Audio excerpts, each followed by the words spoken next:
Canvas new quizzes offer teachers the ability to customize how students interact with the questions in a quiz. While settings such as the due date and who the quiz is assigned to appear on the quiz overview page, Build Mode offers a variety of settings that teachers can use as well. To access the Build Mode settings, click Settings at the top of the Build Mode page. Here, teachers can toggle between a variety of settings, including shuffling the order questions appear, as well as the order that the answer choices for some question types will appear. This could help reduce academic dishonesty so that students are not tempted to look at another student's screen during an assessment. The one question at a time setting will add a Next button at the bottom of each question. This may be useful if students are overwhelmed by the number of questions, but can also be frustrating if students need to go back to a previous question. The Require a Student Access Code option will add a password that teachers must give students to enable them to start the quiz.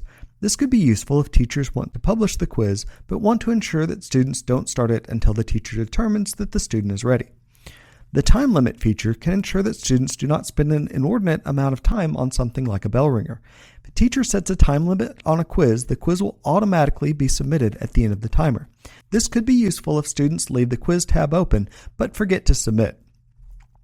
Custom feedback allows teachers to give students a message upon completion of the quiz, such as instructions on what the teacher wants the students to do afterward. The same message will appear for all students. We'll talk more about custom feedback for each student in a later module. The multiple attempts option allows students to take the quiz more than once to demonstrate growth. The score to keep can be adjusted as well as the number of attempts. Teachers can also set an amount of time between attempts to ensure that students review and consider their mistakes rather than immediately taking the quiz again. Finally, the Build on Last Attempt option will remove questions that the student has answered correctly from future attempts. This setting can help students focus on just the content they're struggling with and saves time on subsequent attempts.